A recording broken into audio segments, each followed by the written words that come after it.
আজকে আপনাদের তালিমের দিন, তালিম করতে হবে। এই মসজিদ হচ্ছে সিদ্দিকিয়া দরবার শরীফের একটি স্টেশন, যিনি কিশোরগঞ্জের জমিনে সুন্নিয়ত প্রচার প্রসারে অনেক অক্লান্ত পরিশ্রম করে এমন একটা পর্যায়ে রেখে গেলেন, যিনি হচ্ছেন আপনাদের প্রিয় মুর্শিদ, আমার সম্মানের তাজ হযরত মাওলানা মুহাম্মদ আবু বকর সিদ্দিক হুজুর রাহিমাহুল্লাহ। আল্লাহ হুজুরকে জান্নাতের আলা দান করুক, জোরে জোরে বলেন আমিন। আমার ভাইয়েরা বন্ধুরা, সাহাবায়ে কেরাম প্রশ্ন করলেন, মান করবাতুকা হাউলাইল্লাযী ওয়াজাবাত আলাইনা, ইয়া রাসূলুল্লাহ, নবী গো জানতে চাই আপনার আহলে বায়াত কারা, যাদেরকে মুহাব্বত করা ফরজ করেছেন। আমার কামলিওয়ালা নবী বলে, ক্বালা আলিয়ুন ওয়া ফাতিমাতুন আল হাসান ওয়াল হুসাইন রাদিয়াল্লাহু তাআলা আনহুমা।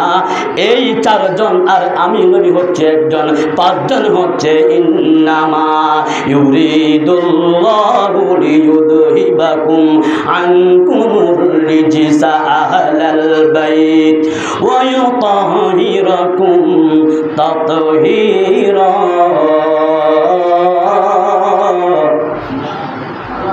এই আয়াতে কারিমার আলোকে আল্লাহ যাদেরকে পবিত্র রেখেছেন সদা সর্বদা, তারা হচ্ছেন দয়াল নবী, মা ফাতেমা, মাওলা আলী, হযরত ইমাম হাসান রাদিয়াল্লাহু তাআলা আনহু, নবীজির কলিজার টুকরা ইমাম হুসাইন রাদিয়াল্লাহু তাআলা আনহু। এই পাঁচজন হলেন নবীজির আহলে বায়াত, ফার্সি ভাষায় বলা হয় পাক পাঞ্জাতন। সম্মানিত মুসল্লিনে কেরাম, আমি যাই কারবালার প্রান্তরে। ইমাম হোসেন রাদিয়াল্লাহু তাআলা আনহু ছিলেন মদিনায়, কুফা থেকে চিঠি আসলেন মদিনায়, মদিনা থেকে চলে গেলেন মক্কায়, মক্কায়ও চিঠি আসলেন 150 চিঠি, কোনো বর্ণনা নাই, কোনো বর্ণনা নাই 1200 চিঠি। কিন্তু তাহকিক করে দেখা গেছে যে ওই জামানায় ঘোড়া দিয়ে অথবা পায়ে হেঁটে চিঠি আদান প্রদান করা হতো, সেই জন্য 150 চিঠি 150টি চিঠি এসেছে ইমাম হুসাইনের কাছে কুফায় দেওয়ার জন্য। কুফাবাসী মিথ্যাবাদী কাজ্জাব মুনাফিকের দল, তোদের দাওয়াতে আমি এসেছি, ইচ্ছায় আসি নাই। তোরা বলেছিস আমার সাথে ভালো ব্যবহার করবি, এখন তারা মুনাফিক, তো তোরা মুনাফিক কি করতেছস? মক্কা থেকে তিনি কুফায় গেলেন, রাস্তার মধ্যে খবর আসলো ইমাম মুসলিম রাদিয়াল্লাহু তাআলা আনহু কুফায় ইন্তেকাল বরণ করেছেন। ইন্না লিল্লাহি ওয়া ইন্না ইলাইহি রাজিউন। ইমাম হুসাইন খবরটা পেয়ে এবং ইমাম মুসলিম বলে গেলেন, এই খবর দিল ইমাম হুসাইনকে বলিও তিনি যেন কুফায় না আসেন, কুফার অবস্থা ভালো না। যেই দিন সিটি ইমাম মুসলিম পাঠাইলেন, কুফার অবস্থা খুবই ভালো, তারা আমাকে পেয়ে বড় আনন্দিত, বড় উদ্ভাসিত, বড় খেদমত করে। আমি মুসলিমরা যে পাগল, না জানি ইমাম হুসাইনকে পাইলে তারা কত মুহাব্বত করে। এই দৃশ্য দেখে ইমাম মুসলিম বিন আকিল ইমাম হুসাইনকে চিঠি লিখলেন। যেই দিন চিঠি চলে আসলো ইমাম হুসাইনের কাছে, সেই দিন খবর আসলো ইমাম মুসলিম বিন আকিল আর দুনিয়াতে নেই, ইবনে জিয়াদের নেতৃত্বে সে ইন্তেকাল করেছে, শহীদ হয়েছেন। আমার ভাইয়েরা বন্ধুরা, এই খবরটা শোনার পর ইমাম হুসাইন রাদিয়াল্লাহু তাআলা পিছপা হলেন না। পিছপা কেমন করে হবেন? আমার ভাইয়েরা, উনি তো আওলাদে রাসূল। আমরা আহলে বায়াতের প্রেমে পাগল হতে চাই কি চাই না? আওয়াজ করে বলেন মুসলমানেরা, আমরা আহলে বায়াত, দয়াল নবী, মাওলা আলী, মা ফাতেমা রাদিয়াল্লাহু তাআলা আনহা, ইমাম হাসান ও ইমাম হুসাইন রাদিয়াল্লাহু আনহুমার প্রেমে আমরা পাগল হতে চাই কি চাই না? তাদের কদমে থাকতে চাই কি চাই না? তাদের কদমে থাকা, নবীর কদমে থাকা, তাদের গোলামি করা, নবীর গোলামি করা, তাদের বিদ্বেষ পোষণ করা, নবীর বিদ্বেষ পোষণ করা। নবীর বিদ্বেষ পোষণ যে করে সে মূলত আল্লাহর বিদ্বেষ পোষণ করে। যেই ব্যক্তি আল্লাহর বিদ্বেষ পোষণ করে ওই ব্যক্তি কখনো জান্নাতি হইতে পারে না, জাহান্নামী, জাহান্নামী, জাহান্নামী। ঠিক কিনা বলে?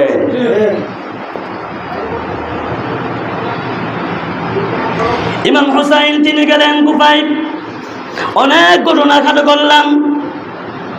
9 মুহররম রজনীতে 73 জন, মতান্তরে 73 জন দল নিয়ে তিনি কুফায় গেলেন। মেহমানদারি খাইতে বেড়াইতে গেলেন, দাওয়াতে। যুদ্ধ করতে যান নাই।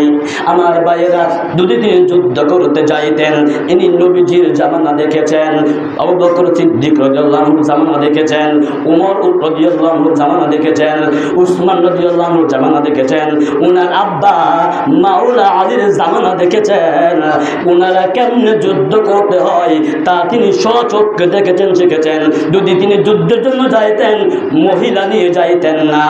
যদি যুদ্ধের জন্য যাইতেন, শিশু বাচ্চা নিয়ে যাইতেন না। উনি গিয়েছেন তাদের ইনভাইটে, তাদের দাওয়াতের কথাও রক্ষা করবেন, আবার নানা জানের ইসলাম প্রচার প্রসার করবেন। জোরে জোরে বলা যাবে কি সুবহানাল্লাহ। আমার ভাইয়েরা, বন্ধুরা, আমার কামলিওয়ালা নবী তাওহীদ ইমাম হুসাইন রাদিয়াল্লাহু তাআলা আনহু তিনি কুফায় গেলেন। কুফা থেকে কারবালার প্রান্তরে চলে গেলেন। তার সাথে 73 জন, সাথে মহিলা রয়েছেন। সৈয়দা জয়নব রাদিয়াল্লাহু তাআলা আনহা রয়েছেন, শিশু বাচ্চা রয়েছেন। 9 মুহররম দিবাগত রজনীতে 73 জনকে নিয়ে বসলেন ইমাম হুসাইন। বলতেছেন, ও আমার ভাতিজা, আমার সন্তান, আমার বোন, তোমরা শোনো, আমার বোন, আমরা এসেছি এখানে তাদের সাথে মোলাকাত করতে, সাক্ষাৎ করতে, তাদের দাওয়াতে এসেছি। কিন্তু তারা বিপরীত করেছে। তোমরা আজকের রজনীতে বাতি বানোর পরে তোমরা যে যেখানে পারো চলে যাও। তারা এজিদ বাহিনী, মুনাফিক বাহিনী, তারা আমি হুসাইনের রক্তের পিপাসু, আমি হুসাইনের রক্ত দিয়ে তারা হোলি খেলবে। তোমরা তোমাদের রক্ত দিতে হবে না, তোমরা চলে যাও, আমি তোমাদেরকে সমর্থন করতে পারলাম না।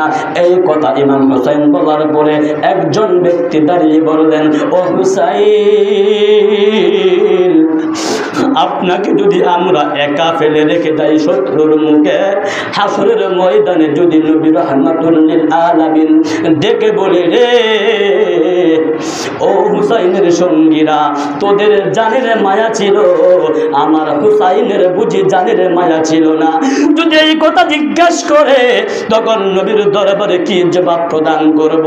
ও হুসাইন, আমরা আপনার সাথে এসেছি, আপনার আগে আমরা জীবন দিব, আমরা শহীদ হব, তারপরে আপনি শহীদ হবেন, তারপরেও আমরা আপনার কদম ছেড়ে দূরে যাব না। দূরে দূরে কন্যা সুবহানাল্লাহ। অনেক ঘটনা এখানে অসংযুক্ত করলাম। সকালবেলা ইমাম হুসাইন একের পর এক যুদ্ধের জন্য পাঠাইলেন।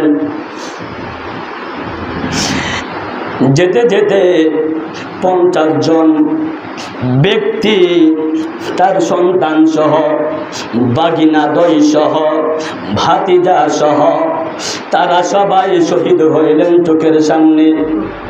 ইমাম আলী আকবর রাদিয়াল্লাহু তাআলা আনহু যাকে দেখলে নবী দেখার স্বাদ মৃত্যু। ইমাম হুসাইন বলেছেন কথাটা। যখন ইমাম হুসাইন রাদিয়াল্লাহু আনহুর সামনে এসে আলী আকবর বললেন, ও আব্বা, আমাকে অনুমতি প্রদান করুন, 7 মুহররম থেকে এজিদ বাহিনীর দলের লোকেরা, মুনাফিকেরা, কাজ্জাবেরা, মিথ্যাবাদীরা, আন্তর্জাতিক মানের মিথ্যাবাদী, তারা ঠিক কিনা বলেন? ঠিক কিনা বলেন? আমরা এজিদের পক্ষে আছি? কার পক্ষে আছি? ইমাম হুসাইনের পক্ষে। কার পক্ষে? জোরে কোন না, কার পক্ষে? ইমাম হুসাইন রাদিয়াল্লাহু আনহুর পক্ষে আমরা মৃত্যু পর্যন্ত থাকতে চাই কিনা? চাই। আলী আকবর রাদিয়াল্লাহু আনহু এসে বলেন, আব্বা, আর পারতেছি না পিপাসায়, আমাকে অনুমতি প্রদান করেন, যুদ্ধের মধ্যে গিয়ে যুদ্ধ করে শহীদ বরণ করে নানা জানের না আপনার নানার কাছে গিয়ে হাউজে কাউসারের পানি পান করে তৃষ্ণা নিবারণ করব। জোরে জোরে কন্যা সুবহানাল্লাহ। ইমাম হুসাইন রাদিয়াল্লাহু আনহু বলেন, আলী আকবর, তুমি যদি আমার ঘর থেকে চলে যাও, আমি কাকে দেখে নানা দেখার স্বাদ মেটাবো? এবার আলী আকবরে বলেন, আব্বা আর পারছি না, তৃষ্ণাক্ত, আমাকে অনুমতি দেন। অনুমতি দিন। আলী আকবর রাদিয়াল্লাহু আনহুকে যুদ্ধের ময়দানে গেলেন, অনেকগুলি এজিদি বাহিনীকে তিনি হত্যা করে আবার তাবুতে ফিরে আসলেন। এসে বলে, আব্বা যদি একটু পানি পান করতে পারতাম, আমার মন বলছে আমি একাই এজিদের সকল সৈন্যদেরকে আমি কতল করতে পারবো, কিন্তু পানি নাই, একটু পানি ব্যবস্থা করা যাবে না। ইমাম হুসাইনও কান্দে, আলী আকবরও কান্দে, পানি পানি করে, বাবা পানি তো নাই, আমার মুখের কাছে তোমার মুখটা আনো, আমার জিহ্বার কাছে তোমার জিহ্বাটা লাগাও, লাগাও। ইমাম হুসাইন রাদিয়াল্লাহু তাআলা আনহুর মুখ মুবারকের মধ্যে তার সন্তান আলী আকবর রাদিয়াল্লাহু তাআলা আনহুর জিহ্বাটা ঢুকাইয়া দিলেন। একটু ঠান্ডা অনুভব হলেন। পানি দেয় নাই যদি বাহিনীর দলেরা, পানি দেয় নাই, কিন্তু তারা জানতো যদি ইমাম হুসাইনের দলের লোকেরা পানি পান করেও যুদ্ধ করতো, যুদ্ধের মধ্যে জয় লাভ করে, তাদের বিশ্বাস জয় লাভ করতো। মূলত জয় কিন্তু হয়েছে ইমাম হুসাইনের। জয় কার? আস্তে আস্তে বলার, যদি আল্লাহ সুযোগ দেয়, আপনার ইমাম সাহেব যদি সুযোগ দেয়, তা বলার চেষ্টা করে আপনারা আসবেন। সম্মানিত মুসল্লিনে কেরাম, উনি একটু ঠান্ডা অনুভব করে জিহ্বা বের করে আবার ঘোড়ার পৃষ্ঠে উঠে যুদ্ধের ময়দানে গেলেন, যুদ্ধ করে ফিরে আসলেন। এভাবে 50 জন চলে গেল। এবার ফালা, এবার যাবেন ইমাম হুসাইন রাদিয়াল্লাহু তাআলা আনহু। আরও অনেক ঘটনা আপনারা শুনেছেন, আলী আকবরের ঘটনা শুনেছেন, আব্দুল্লাহ বিন হাসানের কথা শুনেছেন, ইমাম কাসেম রাদিয়াল্লাহু আনহুর কথা শুনেছেন। তাদের কথা শুনলে, এই যুদ্ধের কথা শুনলে, ইমানদার যদি হয়ে থাকে কোনো ব্যক্তি, তার অন্তরে যদি কিঞ্চিত পরিমাণ নবী পাকের মহাব্বত, আওলাদে রসুলদের মহাব্বত থাকে, তার চোখে পানি আসবেই আসবেই আসবে, ঠিক কিনা বলেন? আর যদি মুনাফিকি থাকে, আহলে বায়াতের মহাব্বত লাগবে না, আহলে বায়াতকে তারা চিনি না, তাহলে তার কপালে গুণে ধরছে, ঠিক কিনা? তার কপালে আছে জাহান্নাম। কারণ নবী বলেছেন, আমার আহলে বায়াতকে মহাব্বত আমি নবীর মহাব্বত, ইমাম হাসানের হাসান রাদিয়াল্লাহু আনহুর মহাব্বত আমি নবীর মহাব্বত, ইমাম হুসাইন রাদিয়াল্লাহু আনহুর মহাব্বত আমি নবীর মহাব্বত, ফাতেমাকে যে মহাব্বত করলো সে আমাকে মহাব্বত করলো, মাওলা আলীকে যে মহাব্বত করলো সে আমাকে মহাব্বত করলো। তাদের সাথে যারা বিদ্বেষ পোষণ করলো, তারা মূলত আমি নবীর সাথে করলো। আল্লাহ বলেন, ইন্নাল্লাযীনা ইউযুনাল্লাহা ওয়া রাসূলাহু লা'আনাহুমুল্লাহু ফিদ দুনিয়া ওয়াল আখিরাহ। যারা আল্লাহ এবং আল্লাহ রাসূলকে কষ্ট দেয়, তাদের দুনিয়াতেও শাস্তি, আখিরাতেও শাস্তি।